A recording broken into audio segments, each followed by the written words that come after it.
কাজের খোঁজে কেউ বা দিল্লি, কেউ বা তামিলনাড়ু, আবার কেউ বা কেরালে।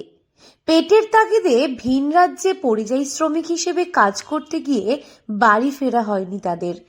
দক্ষিণ দিনাজপুর জেলার বালুরঘাট ব্লকের ভাটপাড়া গ্রাম পঞ্চায়েতের ভুশিলা গ্রাম থেকে বিগত 2 বছরের নিখোঁজ হয়েছেন এমনই 6 থেকে 7 জন পরিযায়ী শ্রমিক।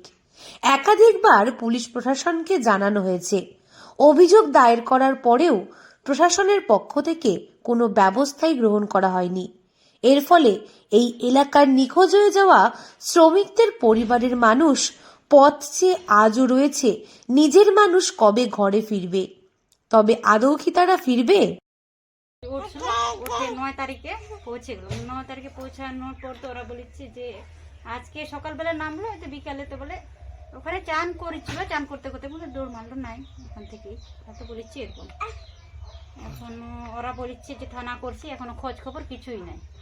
না ওই যে বাড়িটা, তারপর ওই যে ওখানে ওই তো দাদন গেছিল বলে ওই যে বাড়িটা তিনজন আর ওই ওই দিকে আছে বাঙালির মধ্যে 4 জন, মনে 4 জন আর 2 জন তো আমি অত চিনি না। ওরা না এখান থেকে জানানো হয়নি, মানে ওরা তো বলেছে আমরা থানা করছি, তো এখনো খোঁজ খবর হয়নি, যোগাযোগ এখনো হয়নি। না ওরা বলেছে যে আমাদের পাশের গ্রাম ওই যে যারা যারা গেছিল আমাদের পাড়ার, ওরা বলেছে কি আমরা তো খুঁজিচ্ছি, রবিবার করে দিন টাকা পাচ্ছি তো খুঁজিচ্ছি, এখনো খোঁজ খবর নাই এরকম তো বলেছি। এখন সত্যি খুঁজেছে না, আমরা না ঘুরে আসে যেতে লোকটা তো পাওয়া যাবে, তো পাওয়া যাচ্ছে না। তো পরিবারের অভিযোগ, বালুরঘাট ব্লকের পাগলিগঞ্জের এক এজেন্টের সঙ্গে এলাকারই প্রায় 60 থেকে 8 জন যুবক কাজ করতে গিয়েছিল।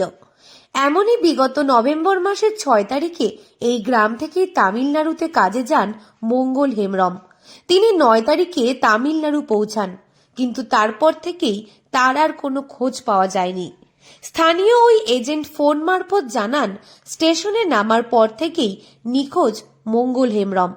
গ্রামে রয়েছেন তার স্ত্রী ও 5 মাস বয়সের একটি সন্তান।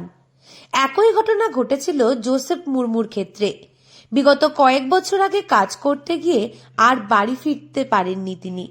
তাদের পরিবারের অভিযোগ, থানায় জানানো হয়েছিল, কোনো ব্যবস্থা গ্রহণ করেনি প্রশাসন। তার স্ত্রী ফুলকলি টুডু এখনো গোয়াতে পরিযায়ী শ্রমিকের কাজ করেন। না কোনো খবর পেয়েনি, কিন্তু হ্যাঁ ছোট ছিলাম অত মনে নেই, অনেক দিনে হারিয়ে গেছে। বাবা বাইরে গেছিল কাজ করতে, জানি না অত। হ্যাঁ হারিয়ে গেছে, বেশ কিছু মানুষ হারিয়ে গেছে। ওরা মানে কার মাথা খারাপ হয়ে যাচ্ছে, কে পালাচ্ছে, কেউ নিখোঁজ। হ্যাঁ কাজ করতে সেটা তো আমি জানি না বলে। আর তখন ছোট ছিলাম, আমার কি অত মনে থাকে? বাবাকে পাচ্ছে না। হ্যাঁ করেছিলাম, ওটা খুঁজছি কিন্তু পাইনি। যায় অনেক কেউ যায়। একই গ্রামের বাসিন্দা সমীর দাস 2022 সালে দিল্লিতে রাজমিস্ত্রির কাজ করতে গিয়েছিলেন। স্থানীয় এক এজেন্ট তাকে নিয়ে গিয়েছিলেন, কিন্তু নিয়ে যাওয়ার পর থেকেই সমীর দাসেরও আর কোনো খবর পাওয়া যায়নি। তাই তালিকাটা বেশ দীর্ঘ। মঙ্গল হেমব্রম বা সমীর দাস নয়, এই গ্রাম থেকেই বিগত কয়েক বছরে আরও অন্ততপক্ষে 6 থেকে 7 জন পরিযায়ী শ্রমিকের কাজ করতে গিয়ে নিখোঁজ হয়েছেন অনেকেই। তবে খোঁজ মেলেনি কারোরই। আমি সমীর দাস, দিল্লি। আর ট্রেন থেকে কোথায় নামে গেছি, সাথে যারা গেছে তারা বলতে পারেনি যে কি হয়েছে। বিল্ডিং এর কাজ, আর উনি তো বিল্ডিং এর কাজ করতে পারবে না, মাজা ভাঙ্গা ল্যাংড়া লোক। ওই যে 2টা ইট চারবে সেই শক্তিটাও কিন্তু নাই, ওর বাড়িতে কাজ করে না কিছু, পাশে বাড়ির লোক। আমরা তো খুঁজতে গেলাম, লোকের মুখে জানে দিল্লি খুঁজতে যাই, খোঁজাখুঁজি করে পাইনি। ওর আধার কার্ড ছবি দিয়ে মারি দিয়ে আসছি দেয়ালে। ওখানকার থানায় গেছিলাম, যাই বলে যে গ্রামের ব্যাপার, গ্রামে যাও।